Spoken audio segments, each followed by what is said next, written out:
Hello, my friends. Welcome to Trending. Today is Thursday, March 2nd. It's March, Joe. Dang, son. That's crazy.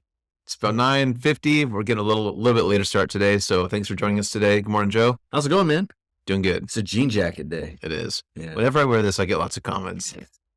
I think it's just far enough from what I normally wear. People are like, "What's up? What's Matt doing today?" Like it's still kind of in the gray family. Yes, it's got a splash of red. Like, what's happening? It's denim though. They're like, "Are you okay?" Yeah, Sorry. Doing just fine because you're concerned. All right, Joe. So we're doing our normal thing here where we take a look at the day's headlines and trending topics and kind of put a faith spin on it. Right. There's a lot going on as usual. We kind of had a hard time deciding what to talk about today, but I thought one kind of interesting conversation we could have. Sure. Friend of the show, Justin Bieber's in the news. Oh yes, one of the Mount Rushmore of trending. Absolutely. We Yeah. love the Biebs. Hey, Beebs. So some of you may have seen, I don't think we talked about it. Maybe we did. Several months ago, it came out that he was diagnosed with a disease called Ramsay Hunt Syndrome. I don't know much about it. I did a little bit of reading this morning. It's kind of in the same shingles and chickenpox family. It's when you have those genes or whatever in your body. Over time, they can cause some problems. Okay, sure. So right now, it's led to he's got hopefully temporarily paralyzed on the left side of his face. So I'll put some pictures up here. But like he can't really smile. He talks a little funny. His eyes don't really move in the right way. So obviously that'd be scary for anyone, man. Yeah. especially for someone who makes a living for singing and being in the spotlight all the time. So he, a couple months ago, he said he was going to take a break. He canceled several dates, but not all of them. And he tried to kind of rest and see how things would go if he took some time off. Didn't really help very much. He did, I think, 5 or 6 shows, noticed that it was still a problem. So he decided just to cancel this huge tour he was on. He just canceled all the dates. So one of the quotes he put out there was, "I'm going to be okay, but I need time to rest and get better. I have hope and I trust God," is kind of his quote that he put out there. Wow, man. He's been kind of an outspoken Christian for a long time now. So again, I don't know much about this, but apparently chickenpox, shingles, it's what the kind of thing where if your body gets too worn down, you're more susceptible for this to grow, I guess. So Okay. it could be a stress, exhaustion type thing, which would make sense for someone like him. He's obviously in the spotlight and busy all the time. So maybe his body just kind of eroded. Right. Anyway, don't know much about it, but he's had a couple of little quotes come out and a couple of videos he's posted, and it seems to me, at least, he's still in good spirits. He seems to be handling it really well. Like, I'm impressed with how he seems to be handling it. So that we get to talk about how to handle bad news. Okay. When you get news like this, what's the best way to handle it? So when you hear this, Joe, and you see the Biebs news, what are some first things that you start thinking about? We got an interesting situation in our human condition. Like we can recall the past so vividly, but since we have no idea what's going to happen next, I think we're quite paralyzed of what's going to happen to us in the future, what could happen to us in the future. Sure, we've got a few friends that are happy-go-lucky that maybe don't do any sort of projection of bad things happening down the road.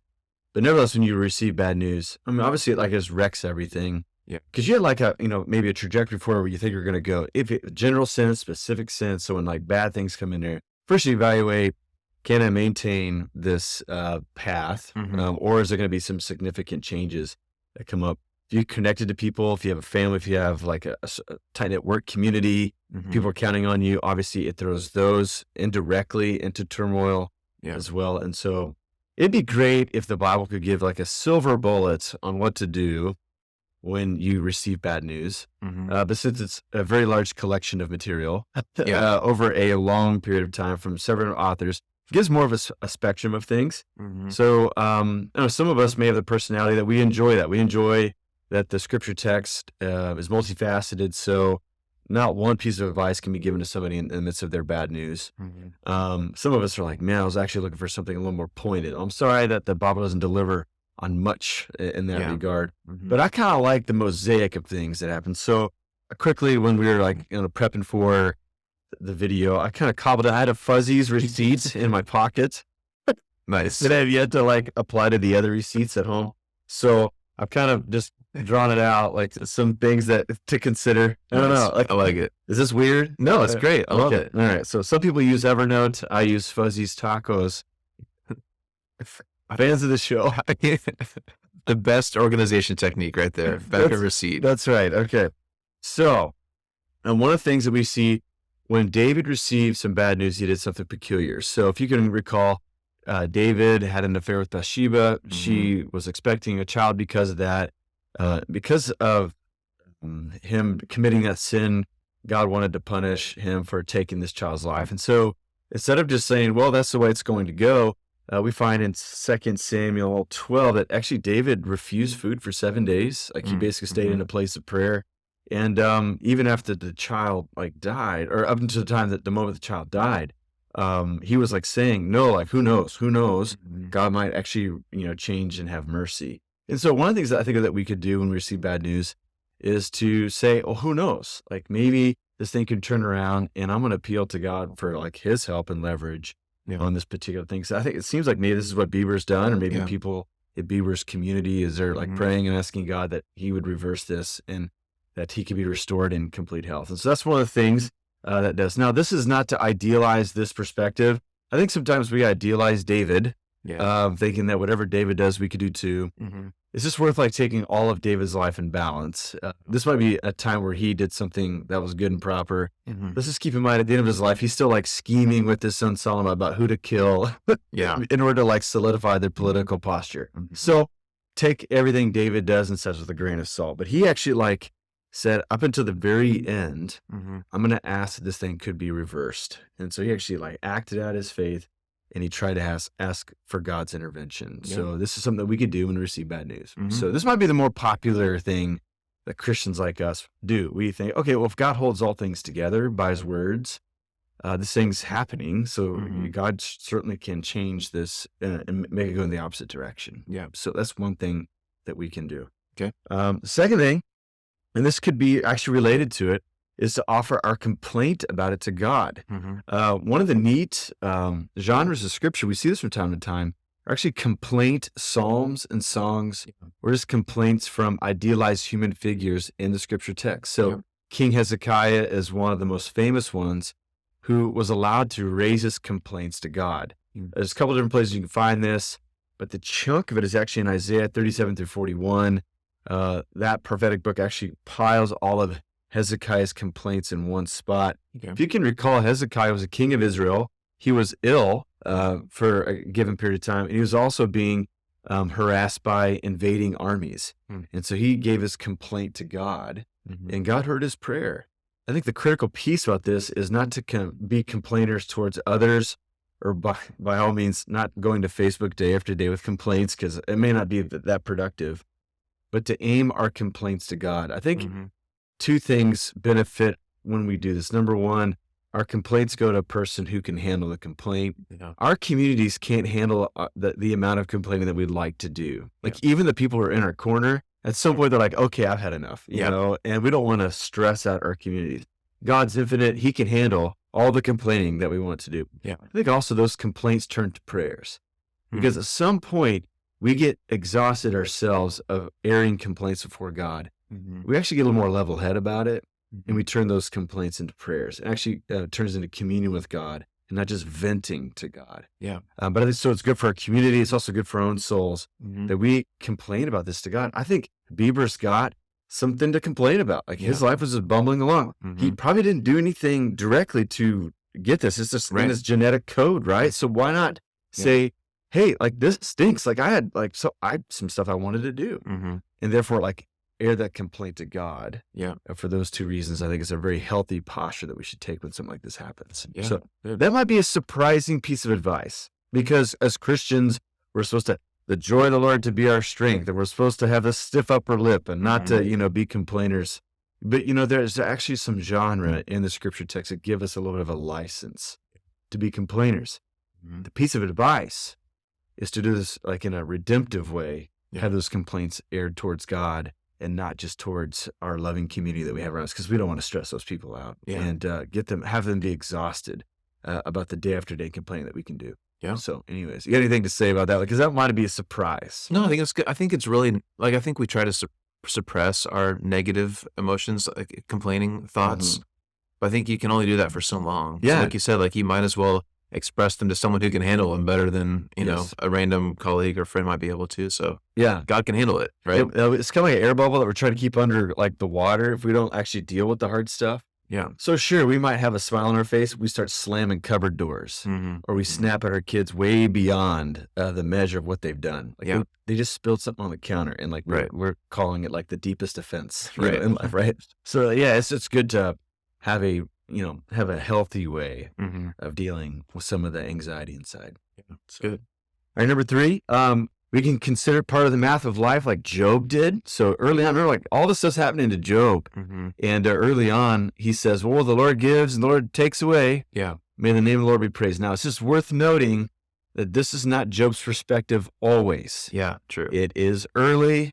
But as we continue to read the book of Job, Mm-hmm. Job does have a different angle about how he would like to have it. He would like to have a court case against God, and I would Mhm. like to prosecute God for all things that happen in my life. So early on, Job's perspective is this way. Mm-hmm. It's not always that way, but he does, at least in this first initial scene, he considers it as part of the math of life. You're going to have debits and credits. Mm-hmm. You're going to have, rises and falling of life. And so instead of saying my life is totally over because this bad thing has happened, we could put it in the mosaic of other things, the bright stuff that's happened in life, and stand back and say, actually, when it's all said and done in the balance of life, I'm either at net neutral or maybe still net positive. Yeah. And there's still a lot of tread on the tires. Like Mhm. maybe I begin to have some more net positive things happen in life to where it goes further into the positive direction. So I think the more that we read Job and the more that we glean from the scholarship of the book of Job, the more that we see that perhaps the author of Job is taking all the popular ideas about God and allowing them to collide together, like all these rival perspectives, and for us to consider them all in one picture and then begin to like kind of redraw some of the deep things, some of the conclusions that we have about God. So keep that in mind when we look at Job. Any one passage doesn't define all of Job. Mm-hmm. You got to read it from beginning to end and consider all the different movements of Job's book. Yeah. So anyways. Cool. All right. Good. One more? No, okay, I've got 2 more. Oh, 2 more. I'll do Okay, it real go for quick. it. No, you're good. Number 4 is don't compare our bad news to others. We see this at the very end of John's gospel where Jesus is reconciling with Peter. Mm-hmm. The female sheep, female lambs, do you love me, blah, blah, blah. In that moment of anxiety, when Jesus begins to, in a mysterious way, tell Peter about the hardship ahead in life, Peter tries to handle that anxious moment by comparing himself with another disciple in John, right? Mm-hmm. What about this one? And Jesus cuts him off and he says, hey, if I want him to endure all the way to the end, what's that to you? Mm-hmm. You follow me. And so I think at times we can compare ourselves with other people, either to make us feel better or worse about ourselves, right? Mm-hmm. So it's good just to reckon this is my path in life. And instead of comparing ourselves, look around for people to aid us in the process of dealing with these hard seasons that we have coming ahead. So sort out a therapist, start with a good friend who has historically given you some great advice, not just the advice that we want to hear, but the good advice to kind of arm us for the season ahead. So don't compare with other people, because that is ultimately probably not going to be very fruitful. Right. Where does that get you down the road? Probably not very far, right? It might help you in that anxious first moment, but it certainly is not going to help you for the long haul. Faithfulness. And then last but not least, if you and I, if Bieber were to call us on the phone, a piece of advice is for us to excel in the ministry of presence and try not to give shallow lines that we've rehearsed over the years as Christians. Like, oh, the joy of the Lord is your strength. He won't give you anything too difficult for you to manage. Like all the things that we say that they might be true in the depth of them, but they're just not very helpful in that moment. And so instead of maybe chiming in with like platitudes, show up with few words, but maybe help serve somebody who's during a season of hardship. Try to find what would uniquely bless them. Like find I don't know, something a food that comfort food they would like uniquely and make that for them, right? And just kind of show up and be there. Anticipate what their problems might be that day, and just show up and just do your best.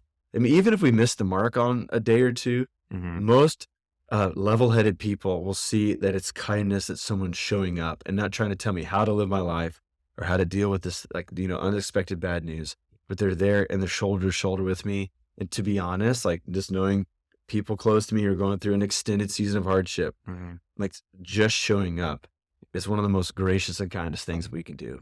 And so I'd throw that on top of this panorama of perspectives that we find in the scripture text. That's good. Yeah. And I think it's probably natural. So Bieber or anybody else that gets bad news, right? We're probably going to float between all those things, right? Like it's not necessarily we'll, complain for a little bit and then we're fine. Right. We'll probably also have moments where we, dip into all 4 or 5 of those categories. So that's natural, right? So I think the goal would just be to, in the long term, maybe you have a season of shaking your fist at God or whatever, but in the long run, I think having the long run good perspective in mind is the goal, right? Like kind of let yourself dip in and out of whatever the stages you go through, but just get to a healthy place. Would you say that's true? Yeah. And it's going to be different for you than it is for somebody else. Yeah. But somebody else could give you a nugget of truth or a nugget of help to help you for your unique thing. And so I think that's why the Christian community is so powerful. One of my favorite ministry philosophy scriptures comes from Galatians 6, where it says, bear one another's burdens, and thus you fulfill the law of Christ. And that language, there's a picture of we plant young trees in Kansas in a very windy climate. And so we see this all the time in people's front yards. When those early vulnerable years of a tree, we tend to put a stake in a string to kind of help them grow straight. And I think that's what people are trying to do. People are trying to just help you weather the initial vulnerable days of this storm. And I would just say, some of us, our personality is not to receive help. But my advice would be learn how to receive help, learn how to lean on somebody else, because not only does this bless you in the long run and help you, but it also allows them to excel in their gifts of ministry, which encourages them in a roundabout way. And so I would say lean into community and take it day by day. We don't have to try to get ahead. I love the way, I think we've mentioned before, Greg Popovich, who's the coach of the Spurs, iconic coach. He says, never be in a hurry to win the game. When a team knows they're going to beat the other team because they just outmatch them, there's a temptation to try to go out, chuck up 3-pointers and try to get this big lead. But if you just do your game plan, you're going to be ahead at the very end, which is the whole point of it all. Yeah. And so don't be in a hurry to get through the hardship, because in some way, and I'm not saying that God is forcing this hardship on us. I don't believe in that perspective. Yeah. I think that God still can be sovereign and not force hardship on people. I think we can learn lessons without the hardship. Yeah. But I do think in some math of the human life, human experience, that God will get through to us through hardship. Yeah. Okay? Not only does he help us get through the hardship, but I think he also speaks to us in the hardship. Yeah. If we allow him to do so. And I think that he could do that without having him be the author of the hardship. Yeah. So we don't have to hold this grudge against God. I don't believe he's doing it. Yeah. But I believe that he could use it for some way to develop us ultimately to that more loving, considerate, kind person that he wants all of us to be like, because we're being made into the image of Jesus. Yeah. I'm reminded just a couple weeks ago at Ridgepoint, we showed the video of Roger Dakin, a great guy from Ridgepoint who lost his legs in a horrible accident. We'll put the link below so you guys can catch it if you haven't seen it yet. His perspective just really, I watched it several times, obviously, as I was editing it and stuff. But like he said, one of the lines he said is, God knew he had something for me to do, and he knew I didn't need my legs to do it. And he also said one reason, maybe why this horrible thing happened to him, is he knew that there'd be people in his life who needed to see someone go through a hardship and make it through. Like that was maybe that's the reason why he had this horrible thing happen. He just had, throughout every corner of that story, he had such a healthy, I think, perspective on a really horrible thing that happened to him. And I just admire people who have that kind of perspective. Yes, that's right. Yeah. And it seems like Bieber's maybe one of those people, at least in the early days. Just we'll continue to watch, and maybe we'll learn something from Bieber. And that's might be hard for some folks because you don't like his music. Yep. You don't like that he's got tattoos. I don't like him because he's a Toronto Maple Leafs fan. Nice. But people that we may not agree with totally, they can still teach us something vital. Yeah. Something crucial for our own faith journey in the days ahead. So let's just be open. Yeah. Agreed. Yeah. Cool. That was good and helpful, Joe. Thank you. Yeah. Anything close with today? No, not that I know of, man. We got a weekend coming up. We're continuing in our Who Am I Becoming series. Yep. If you've been a part of it so far, you know that we're going through a curriculum set that matches with our sermons. You can jump in, even though we're going to be 3 weeks in by this Sunday, you can still jump in and enjoy that conversation with us. Heard some great things. We're asking some big questions, coming to some big conclusions. Yeah. I think it's going to help us for our faith for the long haul. And so I think it's been a pretty cool season of study so far. I agree. I agree. So join us on Sunday if you can, or come back next week. Get ball soon, Justin Bieber. Yeah, man. Everyone else have a great week. We'll see you next time. See you next time.